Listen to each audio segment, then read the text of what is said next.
Skills employers want, education students need.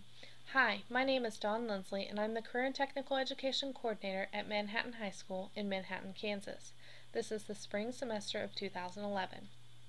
Career and Technical Education, or CTE, is a complex curricular area to understand in public education. Through my experiences, I've discovered that legislators, administrators, and counselors have a tremendous amount of influence over CTE program success and ultimately the funding of it, but they have very little understanding or training about it. According to the United States Department of Education's Office of Vocational and Adult Education, virtually every high school student takes at least one CTE course. 1 in 4 students take 3 or more courses in a single program area, so it's important to understand the curricular requirements and associated funding ramifications. Career and technical education has progressed from its beginnings to mirror the shifts experienced by American society since the 18th century. As the nation has shifted and adjusted to an economy that has evolved beyond mass production toward the information age, the workplace has too evolved. These evolutions have created a new role in education, especially career and technical education. Business and industry is now taking a closer look at education because of the skill gaps they are managing as new generations continue to enter the workforce. According to a Manpower 2010 report, demand is increasing in the United States economy and around the world for knowledge technologists with a wide range of education, training, and skills. Worldwide, 31% of employers are struggling to fill available positions despite the economic downturn, not because there aren't enough workers, but because there is a talent mismatch between workers' qualifications and the specific skill sets employers want.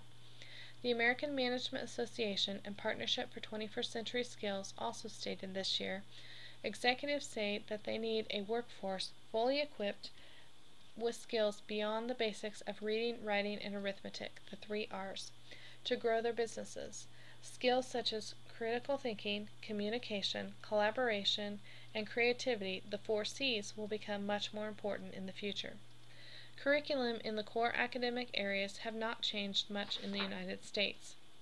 This leaves little room for students to take classes in which they gain career readiness, knowledge, and skills to be successful after high school.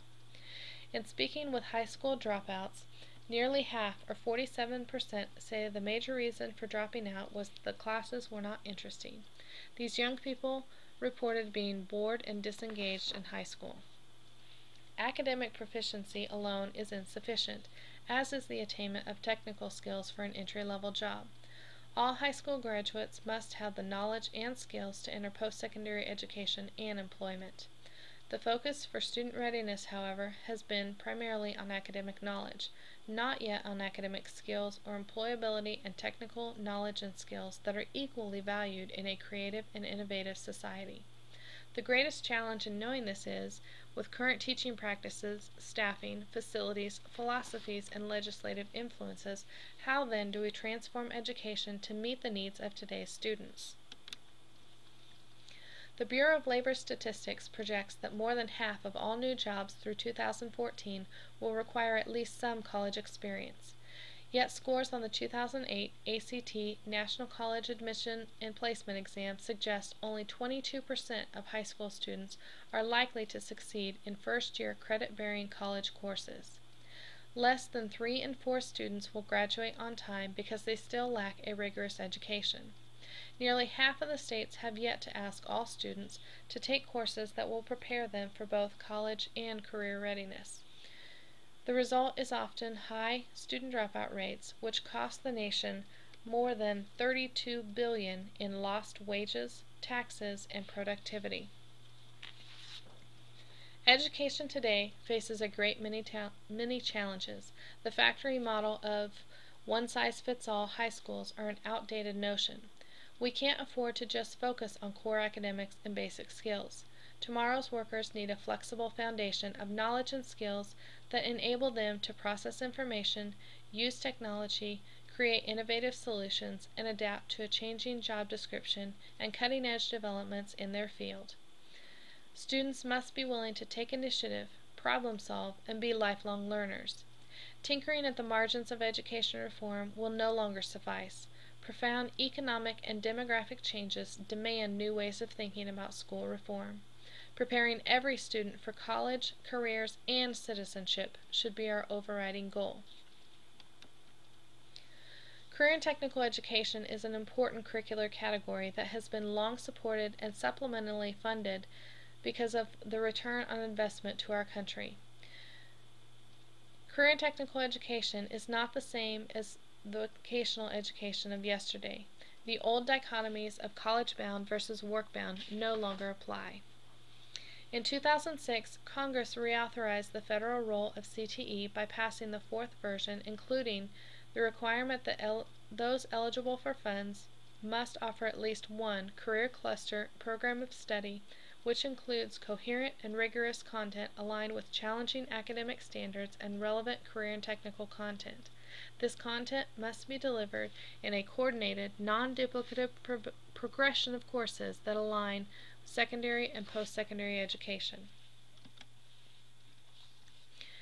In their simplest form, career clusters are groupings of occupations used as an organizational tool for curriculum design and instruction.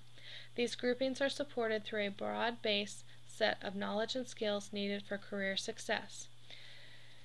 Depending on the pathway that students choose in each career cluster, determines what additional education and/or training he or she may need before entering the workforce. By definition, a program of study is a sequence of instruction consisting of coursework, co-curricular activities, worksite learning, service learning, and other learning experiences.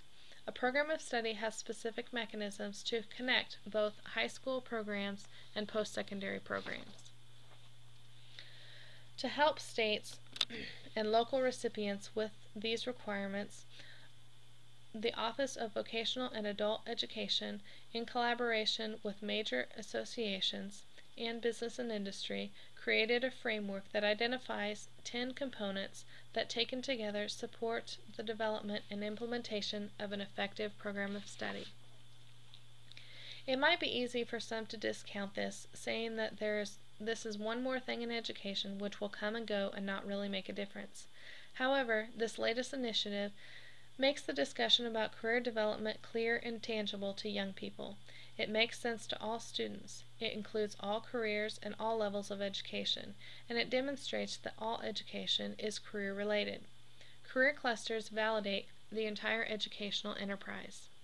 Many in CTE believe cluster-based delivery has a wide variety of benefits, including involving, engaging, and challenging students, making connections with what they're doing in class with career options for their future, getting early experience with careers, having a strong base of knowledge and skills that are transferable to multiple occupations, and for local businesses, it gives them highly skilled, highly productive workers. The real strength in career clusters is the fundamentally looking at what is taught in a class and how we teach it to create a classroom environment that meets the needs of the economy both today and tomorrow. Since career cluster programs of study were not required by the federal government until 2006, the states are in the process of fully implementing this new process. Early studies show the effectiveness as mixed, though the initial data collected allows us to be cautiously optimistic. A highly educated workforce is the key to prosperity for individuals and as a nation. Technically skilled and highly educated workers are needed at all levels, and they must have the capacity for lifelong learning needed by business and industry. Career clusters provides a way for schools to organize instruction and student experiences around 16 broad categories that encompass virtually every occupation from entry to professional level. It's an organizing tool for curriculum design, a model for guidance and instruction, and a mechanism for seamless transition between secondary and post-secondary. Career clusters by design create a direct link in what students are learning today with what they'll be doing for a living tomorrow.